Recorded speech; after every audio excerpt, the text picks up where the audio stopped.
Boy with Jimmy Van and Sean Ross Sapp. Fightful.com. Yeah. What's up, you guys? Sean Ross Sapp. Welcome to Fightful. It's July 5th, 2023. It's after Canada Day. It's after Independence Day. It's after, I don't know what the hell they celebrate in London. I'll tell you what they celebrate in London, Jimmy. Dongs and clams. That's what Caden says. Dongs and clams. Oh boy, we're going to talk about it. I'm going to review the show Naked Attraction on this show today. But this is my first time being here in a couple weeks. Had to fill in for last week's Raw, this week's Raw, a few shows last week. But how about this? FightfulSelect.com. I went and did a bunch of bonus shows. I did 2 text-based Q&As. I did a review of Money in the Bank and SmackDown. Then I did a review of all the shows that I missed last week. 2 Raws, a Collision, a Dynamite. We also have the backstage report over there. FightfulSelect.com. We have news on why Triple H wasn't at WWE Raw this week. The best $5 in the business. But if you want to get your super chats and humper chats in, ask questions and statements on the show. That's generally what we do here. We talk about the topics that you guys want to talk about, but maybe a few other things as well. Get those in at youtube.com/Fightful, as well as humperchats.com. Humperchats.com allows you to leave your question or statement before we go on the air, like days before we go on the air, any number of things.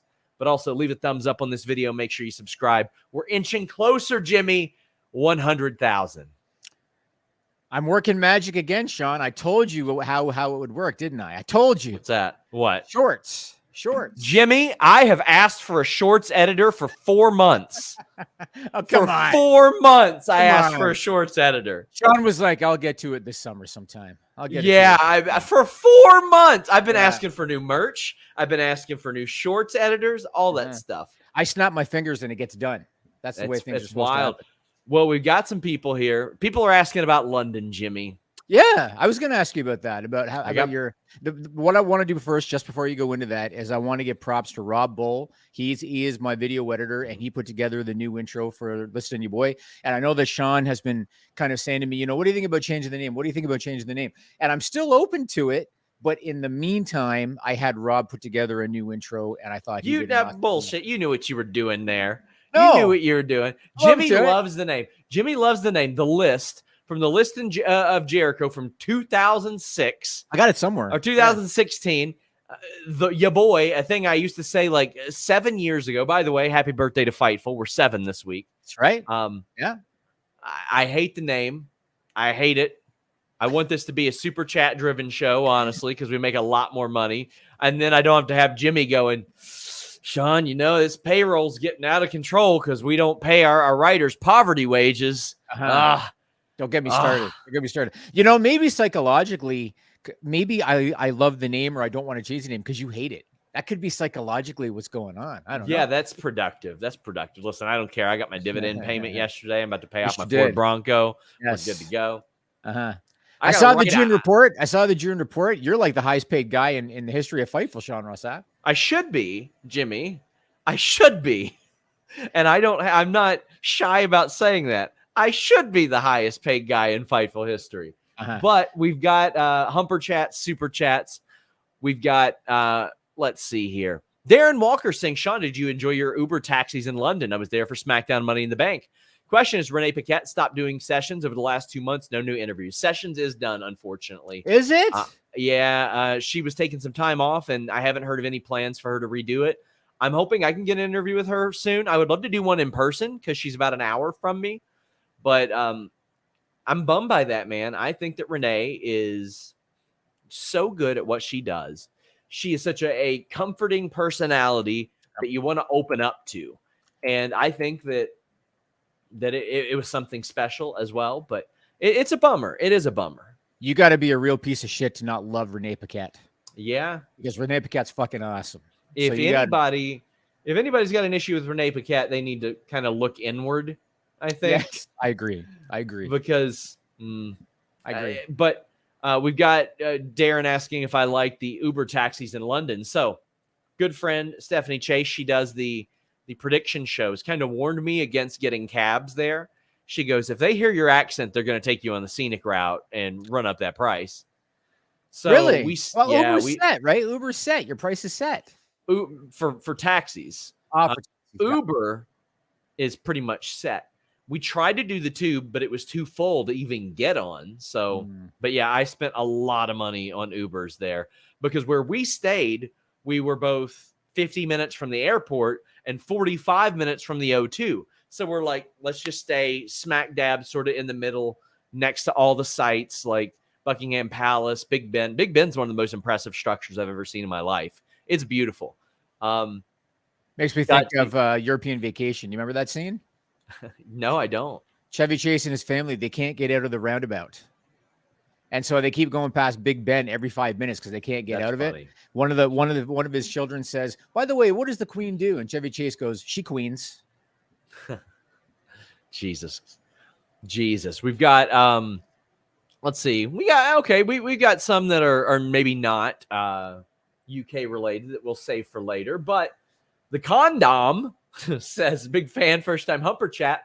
How did you enjoy your trip to London? I did enjoy it, but I'll tell you what, I love Kentucky. I love where I live. And I realize I'm a 3 or 4 night kind of traveler. On the way there, Jimmy, though, thought I was going to sleep. Nope. Not when somebody's kicking my seat for 7 straight hours to the point where it almost had to be intentional. Did you say anything? Nope, I didn't. I have manners.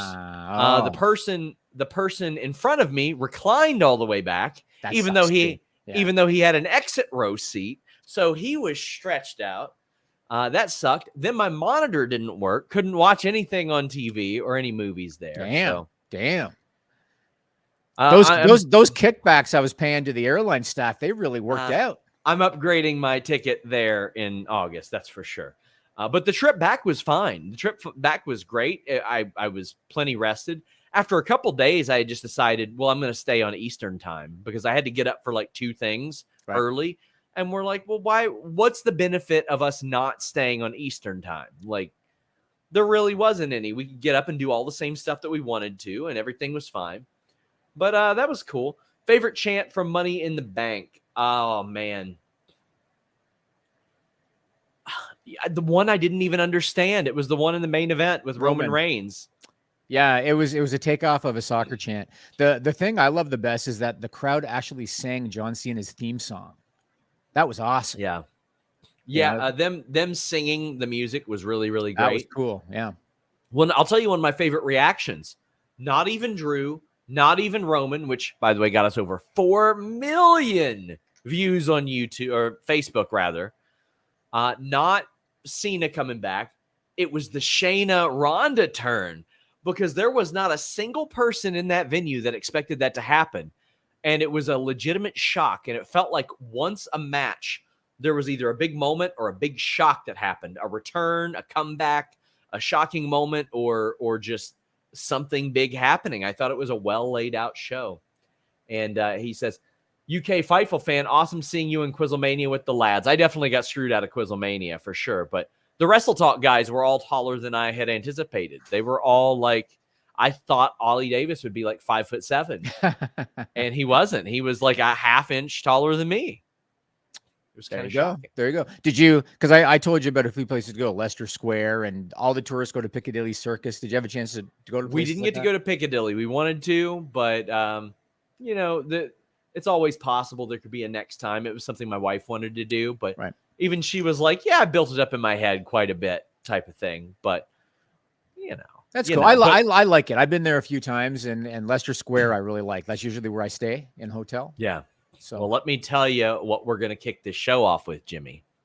Garvin Rose says, as a Brit, you're all in for an education. Keep in mind, this is shown just after 9 p.m. Watershed when TVPG becomes TVMA. So, guys, especially if you're in the UK, get in your super chats, get in your humper chats about this because we get back at about midnight-ish Sunday night, midnight British time, and we are off on a bike ride across the city, yada, yada. And we walk in, Jimmy, and our TV is on. Hotel TV is on. We had just been watching just whatever was on, normal British stuff. I don't know what the hell they do. But what is staring back at us as we walk into the room, Jimmy? A very large, uncircumcised penis. I'm talking like full-on anteater, just staring us down. Did you turn to your wife and say, hey, cool, they fixed the pay-per-view? Well, she had been back in the room to change briefly earlier. And I'm like, what did you put it on? And then there's just this woman that's up there just breaking down the ins and outs of this thing that we are witnessing. And then they go over one square. There's just a woman's vag, just bloop, right there. And the woman is breaking down what she likes and doesn't like about that. And I'm like, what is going on here? It was like a train wreck. Who's breaking it down? The vag owner? No. Else? So we can't see the faces of the owners of the penis or the vag. Okay. The dong or the clam, as we'll call it, right? And who's judging it? Who's speaking? So it's this woman on a dating show. Oh, and she's a bisexual woman, so she's choosing between men and women here. And the host is like talking it over with her and saying, oh, what do you like in a penis? What do you like in a dong? What do you like in a clam? Any of those things. And it's a dating show where at first they reveal the bottom half and you eliminate somebody based on that. Okay. So we watched 2 episodes. We would have watched a lot more if it went longer. No pun intended. But the second one was a guy, and he's a very shy guy, and he eliminated this woman. Oh, he had instant regrets, Jimmy. He was regretting it. Oh, my. You should have seen the look on his face. He's like, oh, no. Like he was bummed because she was a pretty girl. So why did he reject her? He couldn't see her face. He couldn't see anything above the clam, Jimmy. Don't judge a clam by its shell, as they always say. Barely. Do you get to talk to them at all? Briefly as they leave. Now, it's funny because later on, he very clearly knew he wanted to eliminate one woman because she was out. And he's like, see you, mate. Bye. One of those. So you eliminate them based on the bottom half. Then they go up to the neck. You eliminate another one. Wow. Based on what you got there. Then you see their faces. You eliminate somebody based on that. And only after that, when you're down to like 2, do you actually get to hear them or know anything about them. It is amazing. What kind of people, amazing. Like the people that are going on the show to be the model? Yeah. These must be people looking for attention, right? They must be like models. So at the end of the show, it's like, if you want to participate, here's where you hit us up at. Right. Yeah. But I mean, there are like no plugs. They're not plugging OnlyFans or their Patreon. They ain't plugging FightfulSelect.com. Wish they were. Did you sign up while you were there, Sean? What? Did you sign up for the show just for the experience? I didn't. I won't be on that show. But yeah, the show's called Naked Attraction. I couldn't stop watching it. I'm sure you couldn't stop watching it. Probably binged the entire season, didn't you? I wish. It was great. And somebody told me there was a wrestling themed one at one point. And I was like, I don't know if I'd like that. I don't know if I'd like that at all. But maybe we'll do our own version of it. Everybody just actually don't submit us applications. I don't want that at all. I don't want that at all. No. Somebody says must have been Channel 4. Let me tell you one thing, David Smith. It was 100% absolutely Channel 4. It was Channel 4 without a shadow of a doubt. Yeah, they are much more laid back over there. Like You think? But I don't have a problem with it. I don't have an issue with it. Let me tell you my favorite part. Okay. So you could tell that some of these people were letting people go further in the competition just to make them feel better. They had no desire to really pick them. They had in their mind who they were gonna pick. So the second round was this very shy guy, very shy girl. They go out on a date, and it's very weird because he's like, yeah, I'm going to intentionally cut it short, leave her wanting more. And they had a good time. They shared like the most, oh no, you might have mono kiss I've ever seen. Like it was like a little peck, whatever. And Then it says 3 weeks later, and they're back, and he's like, oh, good to see you again. And they had both been like, yeah, this went great. 3 weeks later, mind you. And they go, oh, would you all go on a date again? And she goes, yeah. And he goes, oh, what a relief. I'm like, wait, this went well, and y'all ain't talked in 3 weeks? 3 weeks? Like, I know on like sitcoms, they used to be like, oh, you got to wait a day or two. Got to wait a day or two before the advent of texting and instant messaging and all that stuff. 3 weeks. And Bro, they had each other's contact information? Yes. And I know this because the episode before, they go, oh, what happened after your date? And the girl's like, oh, yeah, about that. We fucked. And it showed a picture of them hanging out naked. And then she's like, oh, yeah, but we've broken up since then. And they met up and they talked about it. It was, and this other boy, was not even she's married by now, dude. 3 weeks. It's over. Yeah, possible. Yeah.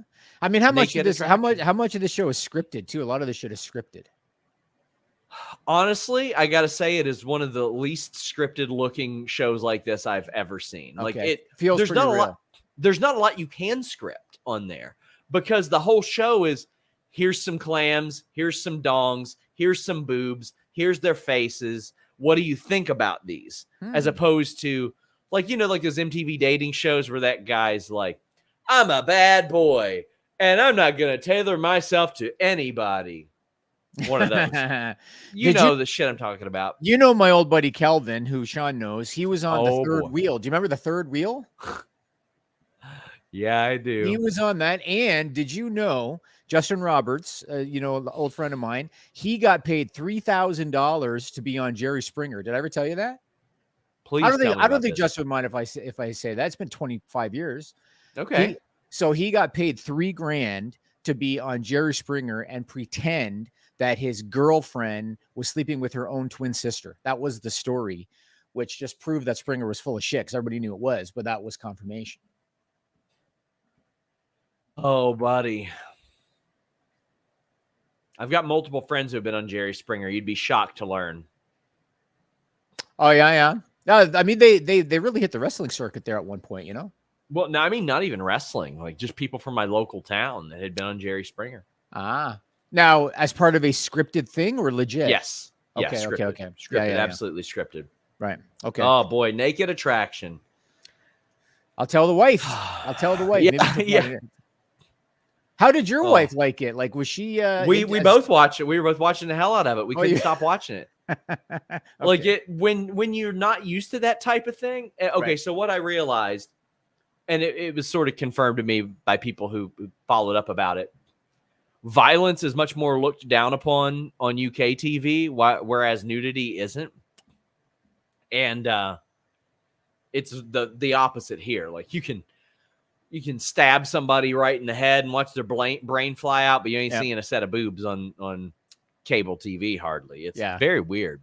By the way, very weird. Gemini C's in the chat is correct. It was called The Fifth Wheel, not The Third Wheel. That's my bad. The show Calvin was on. Yeah. How are we going to possibly? Are you ready to transition to pro wrestling after your Naked Attraction? Review? I guess I do want to say Luke Owen sent me a message. That he was just like, the dicks just stare back at you on that show. My wife is watching. She sent me a message. She goes, don't forget, the person choosing the people also has to get naked at the end. Oh, they do? That is true. Yes. So they do as well. And then does the first person get to reject them? No? They go out on a date. Regardless. Okay. Regardless. It's just see if they like. What I would imagine is and I don't know, I would imagine there's some sort of pre-screening process where the contestants are like asked, would you be interested in this person type of thing? I'm sure. I'm sure. They know what they're getting into, 100%. Well, if there's one thing that we know how to get into, it's a good old-fashioned erection here at Fightful. BlueChew.com/Fightful. BlueChew has the same active ingredients as Viagra and Cialis, so you know they work. Take it from the face of BlueChew, Jimmy Van. That's same me. same active ingredients, so you know they're going to work, but they work on your schedule. Or maybe when you're not on a schedule, maybe you can't get that motivation. Maybe you're not confident. Maybe you don't have that main event level performance. I don't know. Maybe you're participating in a little tag team action. I don't know how y'all are doing it. 6-man tag, little battle royale, maybe some mixed tag. Doesn't matter with BlueChew.com and the code FIGHTFUL. It's going to make sure that you have better sex, have stronger, harder erections. And how about this? It's much more discreet than naked attraction. How? How, you ask? Well, you don't have to wait in line at the pharmacy. You don't have to wait in line at the doctor's office. No more awkward visits because the consultation is done online. And if approved, it's shipped straight to your door, safely, discreetly. Mailman's not going to know about it either. You ain't got the mailman rolling up with his dong or her clam out. Heck no. They won't. Like, Jimmy, you could at least print off a better version of this. Yeah, I know. I need to get around to that. Yeah, you do, because like this is how it's done. That's much better. That's much more. That is much better. BlueChew.com/Fightful. You can use the code FIGHTFUL as well. Get your first shipment free. Just pay $5 shipping. Our longest lasting sponsor. And I think you know where I'm going with that. They'll make sure you get the job done. BlueChew.com. Code FIGHTFUL. That was all just a 20-minute segue for that ad. Pretty impressive. I don't even know where to go after that. I guess we should talk Money in the Bank a little bit. Well, yeah. John Cena came out and he's like, what if we bring Clamomania to London? And everybody went, yeah. You got A-Shock saying, Clammania. Well, on Saturday night after Money in the Bank, I, went on the Twitter and I posted a message about the Cena promo. My post went kind of viral, did over 360,000 views. Oh, boy. And as you can imagine, Sean, some of the people agreed with what I said. You're old. Every time something of yours goes viral, it's people burying you because you're finger wagging. You're doing this. That's erroneous, completely untrue. That's not what happened at all. Erroneous. I once had an AEW wrestler say, fuck Fightful to me over something that you said. And you know what I feel about that. I shrug about all that shit. I'll tell you what I feel about it. I need my sources trying to get those scoops for FightfulSelect.com. Go ahead. So what I said on Twitter was that John Cena's promo essentially translated to AEW did over 65,000 tickets for All In. WWE needs to one-up them, but London needs to pay us. That's what I suggested on Twitter. And I actually agree with that. Yep. And so some people agreed with me, and some people, of course, said, oh, you don't know what the hell you're talking about, and you don't know shit, and blah, blah, blah, blah, blah. He does know what he's talking about here. I mean, I'm not even gonna jokingly bury you. Yeah. Oh, WWE wants people to bid on this stuff. And sometimes when they're not willing to do that, they'll shoot themselves in the foot. I'll give you guys a little backstage information here. A lot of times when you see these local outlets just all of a sudden reporting, oh, WWE's bringing a major, major event here. That's them trying to pressure WWE into bringing an event to wherever they are. But WWE says, tough titty, says the kitty. We're getting paid for this. Puerto Rico paid them for this. Where have I heard that? Their premium live events are a big, big, big deal, and they want to make their money. That's all they care about, as they should. So in May, a couple of months ago, Nick Khan spoke at the JP Morgan Global Technology, Media, and Communications Conference. And one of the topics that they discussed was the fact that WWE wants countries to pay a subsidy in exchange for hosting a PLE or a premium live event. And like you talked about, Puerto Rico paid a reported $1.5 million to hold Backlash there. According to Brandon Thurston from WrestleNomics, WWE received undisclosed incentives for Clash of the Castle in Wales. They received an undisclosed incentive for the Royal Rumble in San Antonio. And Orlando is reportedly going to offer them $850,000 toward a bid for the Royal Rumble in 2024. So this is what they want. And anybody that saw that Cena promo, including all you guys that shit on me on Twitter, if you saw that Cena promo, and if you don't believe that that promo was politically motivated, and if you don't believe that the All In tickets had any influence whatsoever over that promo, you do not know shit about business and you don't know anything about corporate politics, because that's exactly why they did it. After All In is finished at the end of August, there is a chance that it will be the highest grossing wrestling show in the history of the UK. There's a chance. It's already going to be the highest grossing wrestling show in the history of England. Right now, the highest grossing in the history of Clash is, or a history of the UK, is Clash at the Castle, which is about an $8 million gate. All In could beat it. Do you think that Nick Khan and Ari Emanuel and Vince McMahon want to see All In listed as the highest grossing show? And there's no chance that they want that. That is why they brought John Cena in. They did it for publicity, and that was the reason. But they want London to pay for it, or they want England to pay for it, or whoever. And let me tell you, Sean, it worked like gangbusters, because BBC News ran a story about it, and they even got comments from a member of Parliament by the name of Alex Davies-Jones, who said that they were shocked by Cena's appearance. They said it got the whole place buzzing. And regarding WrestleMania going there, they said, quote, "I would love for it to happen." That's why they did it. That's why they brought out John Cena. They do not want AEW to have the highest grossing show in the history of that region, but they want them to pay a subsidy. They're not going to do it for nothing. That's reality. And also, beyond that, they just won a lot of money in general. Now, FightfulSelect.com had a very interesting report about this. Please subscribe. Best $5 in the business. I won't shut up about it. There isn't a Mania planned there. In fact, they're finalizing their 2025 location soon. FightfulSelect.com should have more on that very soon. But there was a survey taker around the Talent Hotel and all that, where some fans were chilling out. And Did everybody call him the survey taker? Yes. Well, and every time they would answer, there would be a guy next to him that was like, "Oh, yes. Oh, yes.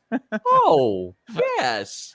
But it was for Rumble and SummerSlam, hypothetically. And it was a survey asking where the most convenient locations would be, hypothetically, if those events came there. And it was Glasgow, Manchester, Birmingham, and London. So those were the ones that were mentioned in the running there.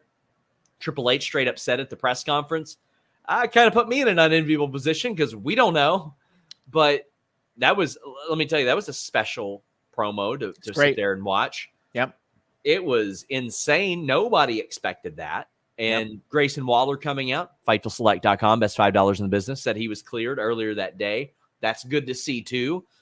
Grayson Waller loses nothing by getting AA'd by John Cena. That is his first physicality on the main roster since he's been called up. Mm-hmm. So I thought it worked out. Broadway Joe says if All In does 90K, is it even worth WWE doing Mania there? They can't beat that number. Also, Collision, Rampage Dark, nothing's changed. Well, they might not be able to beat that number, but they could beat the gate for sure. Yeah, and the other thing is they'll bullshit the attendance anyway. It's not going to matter. And to be honest with you, they'll bullshit the gate too. Like if they were to run Wembley, and if they were to fill it the way that AEW is going to come close to, or maybe they will fill it, they'll bullshit the gate. They'll bullshit the attendance. Are they able to bullshit the gate with I don't know how publicly traded companies work. Well, technically no, but what they could do is they could bundle it with other shows. Yeah. Like the Money in the Bank press release that came out, they bundled SmackDown with Money in the Bank to report 5.4 million as the combined gate. I mean, they could theoretically do that too. Because remember, they were even trying to hide Crown Jewel. They had it listed under, I forget the category. It was some kind of other or something. Like it was kind of sort of hard to find, but they have to report it, but they can be smart about it or creative. Well, let's go ahead and talk about AEW All In, because WrestleTix posted yesterday. Available tickets, 12,937. Current setup is now 87,825 because the upper decks have now been opened, Jimmy. More holds in the 100 levels have also been released. Shout out to WrestleTix. They do some incredible stuff. We are subscribers to their Patreon. Them and WrestleNomics, and I believe VOW as well. All do great work. But WrestleTix posted that the current distributed tickets, 74,888, And this was at 5 p.m. yesterday, almost 24 hours ago. So it is quite possible that they have eclipsed 75,000 tickets distributed. Now, tickets distributed are tickets that are not available. They have been provided to other people. It does not necessarily reflect a paid number. That's right. As of right now. But there are 75,000 tickets distributed. There are 1,100 on resale. So there are absolute jack-offs on the internet that are like, Tony Khan buying them all up. There are agreements in place with most venues that would prevent you from doing that, from buying up your own tickets, selling them at a markup. And also, it's just not a financially feasible thing to do, Jimmy. No, and he wouldn't do that. He wouldn't do that. If they had to, let's say that it didn't do what they thought and they drew 20,000, they would just scale it for 20,000. That's what they would have done. So I want to answer this guy's question. Is it fair to say right now that the Elite are not draws in AEW? No, I don't think it's fair to say that anybody isn't a draw right now in AEW, because right now they just drew a bunch of asses to that. Now, TV numbers, that's completely separate. I'll tell you something that I've always hated, Jimmy. 1996 happens. Shawn Michaels is a really, really good champion. He's the top performer in the company, but ratings are down and people go, it's because of Shawn. Imagine how bad those ratings would be if Shawn Michaels was not on that show. Imagine if he wasn't on the program. To me, I don't point at the guy at the top that is working his ass off and putting on good stuff. I look at a bunch of other people and say, well, it should be booked better. They should have a better undercard, a lot of things like that. Maybe there wouldn't be a necessity for him to be at the top, but 75,000, Jimmy. Yeah, I mean, there's no way to look at that other than saying that's a big success, and it really doesn't matter how they got there. So I am pretty in tune with social media responses aside from the trolls, because I'm always curious what people are saying. I've seen a lot of sentiment from people living in England saying we're going because we just wanted a show in Wembley. There hadn't been a show in Wembley in years, and we wanted to see a show in Wembley. It's possible that a lot of people are going because they're so excited about a show in Wembley, but who gives a shit? Who cares what the reason is? You know what I mean? 75,000 tickets distributed. It's going to be a big success. I'm sure the roster is stoked. I'm sure. And it's something for them to look forward to, man. Like it's going to be a big thing. And again, going back to Cena's promo, I think that if there was no All In, if they didn't book Wembley, and if there was no All In, we probably don't see John Cena's promo at Money in the Bank. It definitely had an influence. There's no question about it. Right now, TNA's, I think, attendance record was about 8,100 from the January 2009 show. ECW's was 6,000 for Anarchy Rules. WCW, outside of their Tokyo Dome stuff, which you could absolutely count, but it was kind of like a mutual show. Co-promoted, yeah. Yeah, talking non-co-promoted shows, was the Georgia Dome, 41,000. So we're talking about AEW blowing by that by about 20,000. So in totality, they have probably passed ROH, ECW, TNA, and WCW's attendances combined, right, for non-co-promoted shows. And even ROH's was a co-promoted show, the MSG show. That is unreal. Yeah, unreal. It's a big number. It is. And the haters are going to come up with all the excuses in the world, but it's you can't deny facts. Like, this is reality. And it's going to be a big success for them. And kudos to them. Kudos to Tony Khan. Wrestling tickets are hot right now. Objectively, WWE's breaking records everywhere they go at increased prices. They're selling out. They're doing crazy stuff. I'm loving it right now. Like, it was, man, I don't know the last time I had as much fun, like hanging out just with my friends, as at that SmackDown show a couple weeks ago. Me and just my wife and a few of my friends went, watched the show, watched all the cool stuff happen. It was a blast. Like, they've really streamlined it a lot more since Nick Khan has stepped in. But we've got a bunch of super chats and humper chats. Leave a thumbs up. We would greatly appreciate it. And he says, can you corroborate reports Roman and Cody are the tentative Mania headliner? With Vince spike Cody if AEW breaks Mania 32's attendance record? I'll say this. Cody is 1,000,000% Team WWE. That's it. Did you see that bullshit he said about me the other day, Jimmy? Cody? He was doing an interview with Ariel Helwani, and he said, "Oh, my buddy," and then he stopped and he goes, "Well, half buddy, half not buddy." Sean Ross Sapp said that I should whine about losing at WrestleMania in a promo, and I was like, I didn't say that. I said, why wouldn't a babyface 2.5 years into this title run be like, hey, why is management not doing something about this dickhead? Why is it that his family can just keep interfering in these matches? Right. Why can't y'all put me in a cage or something? That's what I said. Cody. But Jeremy we will Lambert isolate this, Sean. We're going to isolate it. We'll put it on social media. No, we're good. I already talked to him about it. Jeremy Lambert sent me a headline, though, and it said, Bryan Danielson, I love to lie. Cody Rhodes taught me how. So there you go. But I don't know if that's the tentative main event, but it's the one that makes sense. We got KE775 says, do you know if there are plans for Johnny Gargano and or Candice? Seems pretty weird to bring them back and job them out or not use them. There were. I don't know if there still are, but there absolutely were. And there were some really good plans. FightfulSelect.com will have more on that. But I know a lot of people look at the Vince thing and they're like, oh, well, must be why. No, Vince was always kind of fond of Johnny Gargano, from my understanding, and made it known that he should come back there. Candice LeRae was dead in the water from her debut. Having her debut in Edmonton, Alberta, Canada, a market where they had no clue who she was.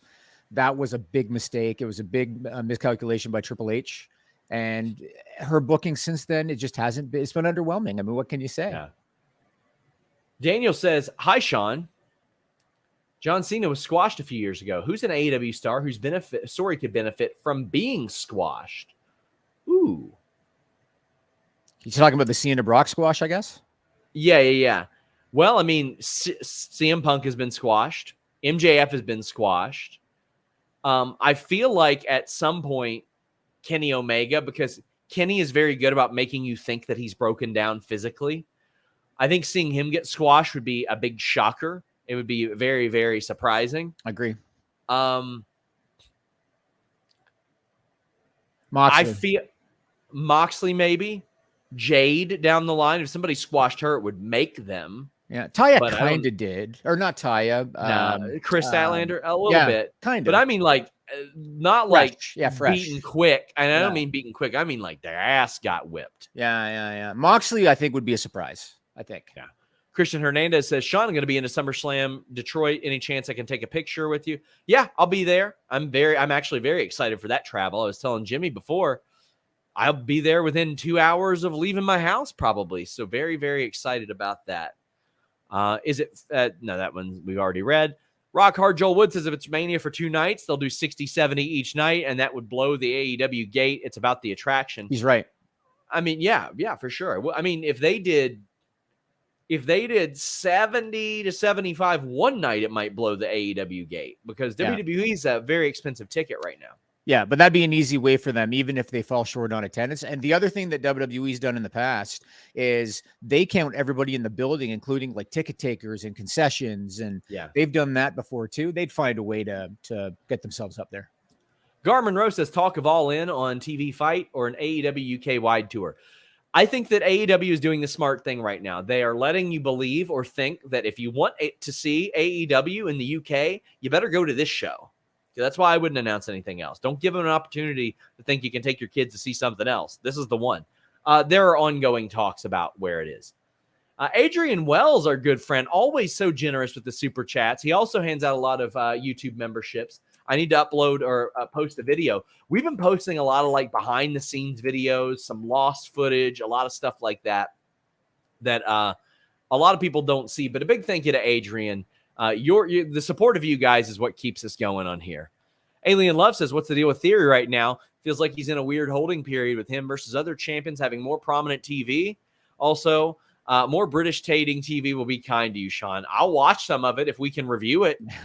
But Theory has had the most forgettable U.S. title reign, Jimmy. And Alien Love spent some good money on this, a good $10 super chat. Thank you. So I want to talk about this. I posted today. He's got the longest U.S. title reign since Dean Ambrose, John Moxley, which was also a very terrible reign, Jimmy. This has become an afterthought. It absolutely shouldn't be an afterthought. It's a real bummer. It is, and in a way, I feel for the guy because John Cena was a prophet in their Raw promo. If you go back and watch it, Cena said, "If you win, what the hell pay-per-view WrestleMania?" He said, "If you win at WrestleMania, you're still going to fail or something because then you can't rely on me the next night. You have to go out and do it again, whatever." He's right. I mean, they have fed everybody. You cannot say that Austin Theory has not been given an opportunity. They fed him everybody. Yeah. They fed him Edge. They fed him John Cena at WrestleMania. They have put him over everybody. He's not connecting, and he hasn't connected. And I don't know what the reason is, man, but he needs something. Maybe he's got to be part of a faction. Maybe he needs a manager, something. He's not connecting. I think the only thing that you can do is you go with the hot hand. You go with LA Knight. LA Knight beats Austin Theory at SummerSlam for the U.S. title. And then you can start the rise of LA Knight because Austin Theory, as he's currently being presented, is not connecting. And he really never has. And so they have to do something to change his presentation. Michael Luna says, do you two think All In sells out if they announce Ospreay Omega 3? I think that by the time they would announce that, it would. We're still, 7-8 weeks away from All In. Let me look. 3, 4, End of 5, August, 6, yeah. 7.5 weeks away. They've got a lot of things. They haven't announced a single match. Yep. Like MJF and Adam Cole is still going on right now. Like, we don't know what Saraya is going to do there. We don't know. Jamie Hayter, they're hoping she'd be back so she could chase the title. We don't know what anybody's going to do there. And that's the thing. They've already distributed 75,000 tickets without announcing a thing. Yeah. I still am kind of holding out hope for CM Punk and Kenny Omega, and I know it might be wishful thinking. That'd sell it out. And that's the dream match. Like if you look at AEW right now, and if you think about what kind of dream matches are there, that's the dream match. I don't know if there is any other one. So I'm holding out hope for that still. Indeed. We've got Fight Fans TV saying Cody loves lying. He nearly cost me my first writing job telling me Ryback thought that Terminator 2 wasn't a sequel, and I reported it. Oh, my God. I love that. Do you think that AEW should have a major stadium show per year, basically create their version of Mania Starrcade where it's the biggest of the year? What do you think about that, Jimmy? I think it depends on the location. I think that Wembley, and again, I don't want to discredit AEW's success because they deserve full marks and full props. But I do think one of the reasons that they've sold is the tickets they've sold again is because a lot of people are so excited about a wrestling show at Wembley. You can't do that twice. You know what I'm saying? And there are certain markets where AEW, I think they've kind of burned them out, quite frankly. Like I think that if let's say that they did the Sky Dome in Toronto or Rogers Center in Toronto, I don't think AEW is going to draw 60,000 people to the Sky Dome in Toronto. If they did the new football stadium in Vegas, I don't know if they would sell that out, because they've run the town so often. If they can find markets that they don't book too many shows in those markets, then I think they have a shot. They have a shot at drawing a good house. And I'm sure they have all the data. I know Tony Khan is a detail-oriented guy. He's probably got data on this stuff. So whatever markets they do well in, why not? Why not? But I sure as hell wouldn't do a stadium show in Chicago or Vegas or Toronto. FightfulSelect.com, by the way, quick plug. We have a bunch of news on there today. And right after this show, we're going to be on The List Goes On. But we have news on Triple H, why he wasn't at Raw this week, when he'll be back, and who is running the show. Also, an AEW wrestler that was recently moved to a full-time contract. We had news on Harley Cameron getting bumped up to that last week. We're going to have more today on FightfulSelect.com. Best $5 in the business. Also, my Q&A show returns this week. And here's the benefit. If you guys have any questions about these stories, you can drop them in the comments there, and I answer them as best I can, as opposed to dealing with, some of the less responsible aggregators out there that kind of twist some things. Would Goldberg be the thing to sell out for All In? I don't know if he would necessarily move tickets that much, Jimmy. Yeah. I mean, they're at the point where they're about 12,000 off capacity currently, right? And we still have 8 weeks to go. they're going to be fine regardless. I don't think Goldberg's going to move a ton of tickets. Maybe he'd move some. But then who do you put him in the ring with? We saw at the end of his WWE run how limited he is. Who are you going to put him in the ring with, Sean? Can you imagine Goldberg Sting, Sean? Can you imagine? Well, it'd be terrible, even though they had a great match back in the day. Yes. He did tell Wardlow that they would make a lot of money together one day. I don't know if Wardlow's ready for him. I don't know if he's he's ready for him. I mean, Wardlow would be, I think that would do well off Buzz. Wardlow is excellent in the ring. Ryan says, hey, Sean, I've noticed WWE performers using terms like wrestling and pro wrestling on Twitter and in interviews when they used to be forbidden. Has WWE relaxed that rule? Yes, they absolutely have. They had since Vince had retired, so to speak. It stopped becoming a dirty word. A lot of those tropes went away. Then that old dumb bastard forced his way back in and had everybody on edge, and a lot of them just kind of stopped doing it. I did notice that they still say WWE Universe. But I mean, that is a branding thing, though, for them. Okay. Daniel says, besides Ospreay and Sabre Jr., could you see any other non-AEW wrestlers fighting at All In? I think those are the two that make the most sense. I think that if the grizzled young vets would have got their release from NXT, they would have probably been facing FTR. But other than that, that's who I expect. I think you got to go with Harry Smith. You have to. I would love that if they had him in like a battle royal at the start. Yeah, got to do something. Cool. And I think people too might have missed. There were a couple of power slams that we saw, kind of an ode to Davey Boy Smith. Saw it. Yeah, I saw it. Yeah, so yeah, I certainly did. Redmond Survivor says, any word on Mercedes for the AEW Boston show? Not yet. I'm asking every single day, though, my friends. Every day I am asking. Mr. Acosta says, did the allure of Collision wear off already? Certainly seems like it, Jimmy. Those numbers have dropped. About it. Yeah, let's go ahead and talk about this. They dipped under 500,000. Yeah. Not good. When you were away, I had good old Chris Van Vliet on this podcast, and we talked about this very topic, about AEW Collision numbers, and about how after week 2, a lot of the AEW haters were already writing their eulogies. You know what I mean? After week 2 of Collision. And I wanted to provide a dose of reality and just say it's way too early. Like, the TNT's not pulling the plug after 2 or 3 weeks. Give it like 6 months. Let the show settle in. People are creatures of habit when it comes to viewership. Give it 6 months and see where it's at. Now, it is true that this past Saturday, there's no sugarcoating the number. It's not a good number. 452,000 viewers and a 0.13 rating in the 18-49 demo. And Brandon Thurston pointed something out on Twitter that's pretty important, I think. When you look back to what TNT used to air on Saturday in primetime before Collision started, they used to air movie reruns, which are very cheap to air. And they probably own a lot of them, probably. Those movies, a lot of them did higher viewership and did a better key demo rating than what Collision is doing right now. And they're way, way cheaper to air. And so 6 months from now, if Collision is doing what they're doing right now, that's going to be a big problem. And then we might run into issues where they might want to look at canceling the show or changing the show. 3 weeks in, I wouldn't be too concerned about it yet. I think you got to give it time. Yeah, you got to give it time. It was a few things. Holiday weekend, same day as the WWE pay-per-view, a lot of stuff. Not up against it, but we'll see how it goes. But it ain't good. No. It certainly ain't good. No, it's not. It's not, but it's early. Like I just think, I mean, you have to remember the XFL season 1, the drop off was so bad that NBC was having to do all of these make goods with sponsors because of what they had promised them. Yep. And they still kept it going until I think toward the end of the season. And then they moved it to cable for the rest of the season. Yeah. But no, they're not going anywhere for a while. Warner Brothers Discovery, I think, is pretty committed to AEW. So they'll give it some time yet. SAS says it can't be a coincidence the Payback PLE is coming back after SummerSlam. Do you think something big will happen with Bloodline that during that time? Fatal 4-way and Solo wins based on his interaction with Roman at Money in the Bank. Well, at this point, Roman needs to defend the goddamn championship.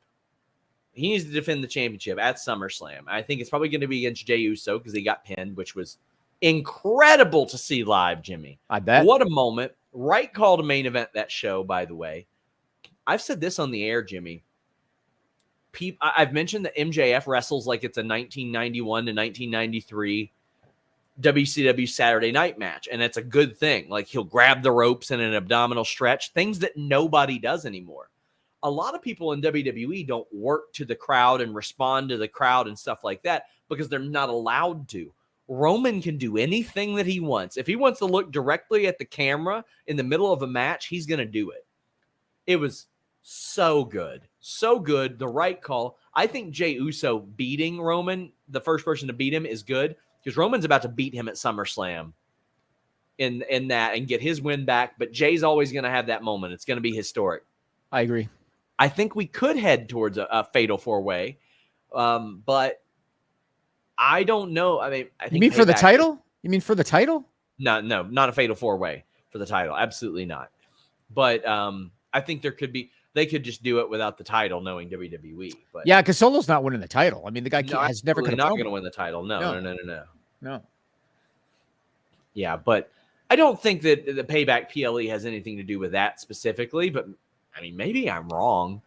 It's possible. I guess we're not going to know until they start announcing that card, because it does make sense, especially if Solo and Roman end up splitting. Kind of makes sense. I think Jeremy might be at that one. We might try to get him approved for media because that's in Pittsburgh. Not a bad one, but wherever the hell the show is at in October, I mean, whatever it's called in October, I'm going to that one, Indianapolis.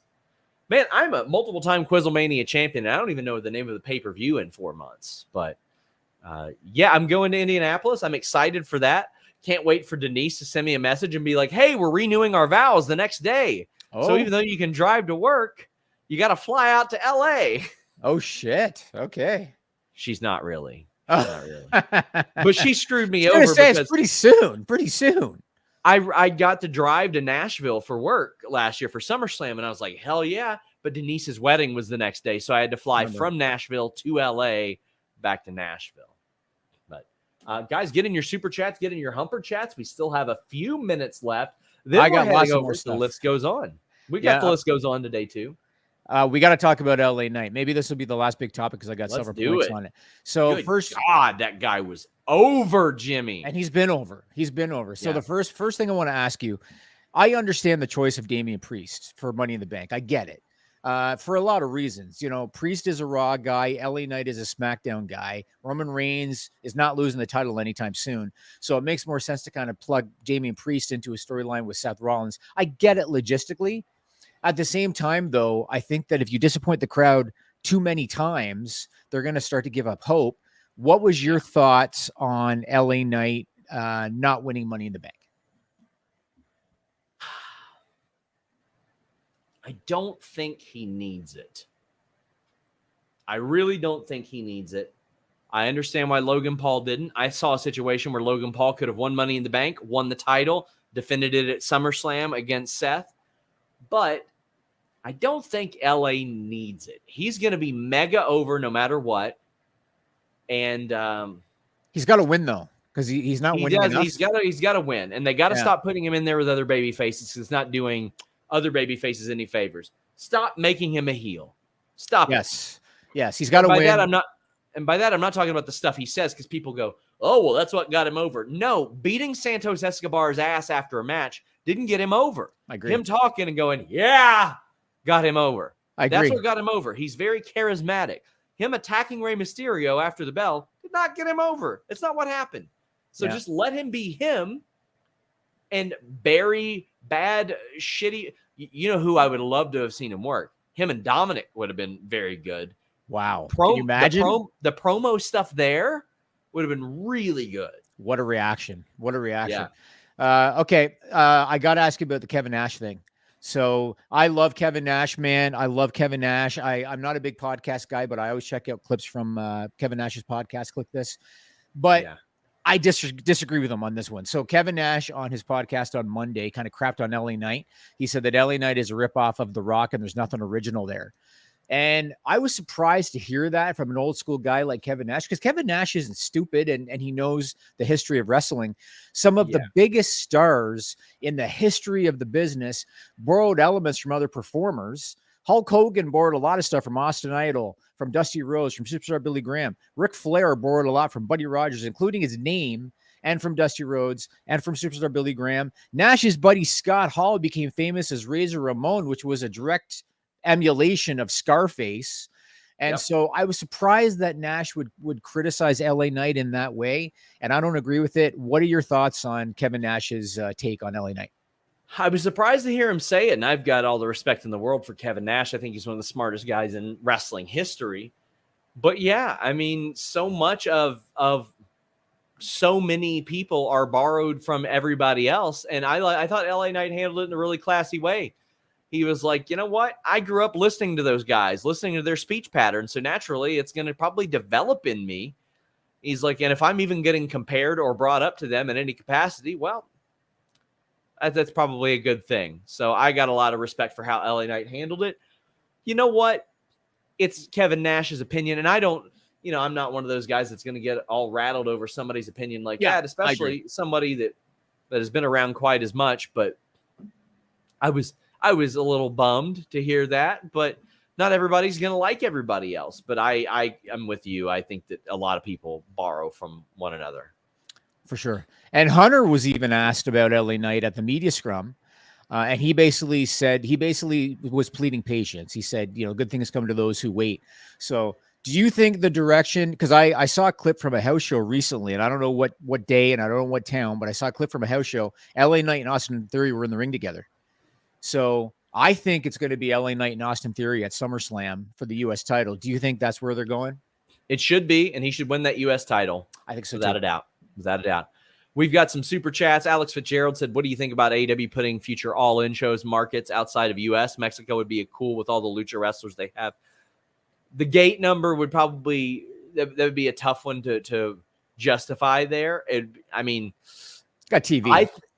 I think they could do a big show in Mexico without a doubt. I think that would be very, very cool. I don't know about all in there, but I think they could kind of do their own show there.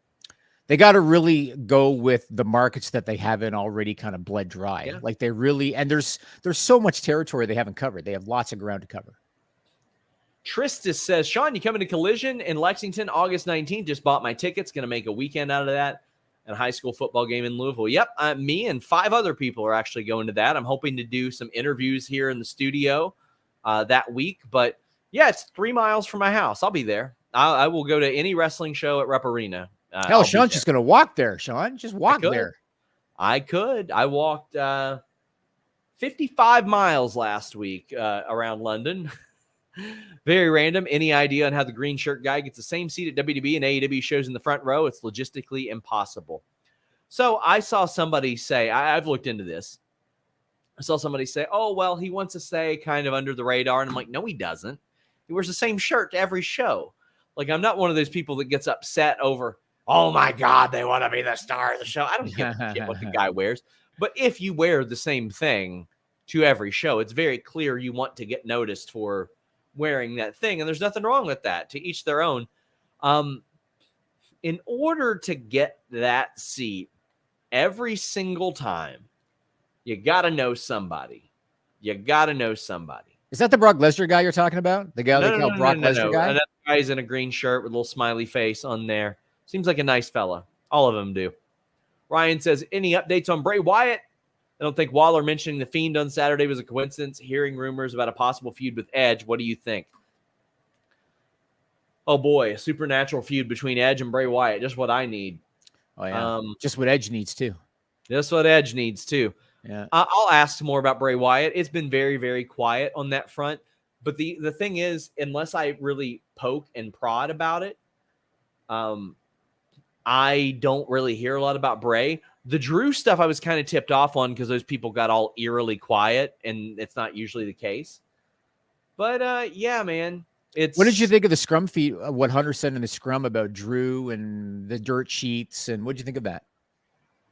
Well, I mean, WWE confirmed to us the contract situation. We never reported there were creative issues. We said that creative was important for Drew McIntyre, and it is because I know there had been pitches for like heel stuff, but they still haven't hammered out a new deal. So I don't know what Triple H is talking about. I don't think Triple H is exactly reading the sheets all the time. So I'm sure the things that register with him the most are the things that are untrue, but also he has been at the center of a situation where a lot of people have been lying about it for a long time. Jimmy, do you remember when I posted that story about Vince being back in creative? Mm-hmm. And I got shit on really, really hard for it in like February or March. People were really mad. They're like, you're just saying this to get clicks. Nope, he was back. So I don't know. it's really tough to quantify that because I take a great sense of pride in our work and how fun we have doing it. So when somebody blanket statements it like that, he did say 75% of it. Well, you can count on one hand the number of things that we've got wrong and not been able to explain. And for some people, there's that many things in one post, but I don't think it benefits him to lend less credibility to what we do in case something poor comes out there. However, the other outlets that WWE has a little more of a hold on, that's who they feed the stuff to. But I don't know. I could do a full show on that, but I won't bore people with the details. But, Jimmy, we're going to head over to The List Goes On. Let's do it, man. Let's go. I got a lot more topics for you. Till next time, guys, we're out.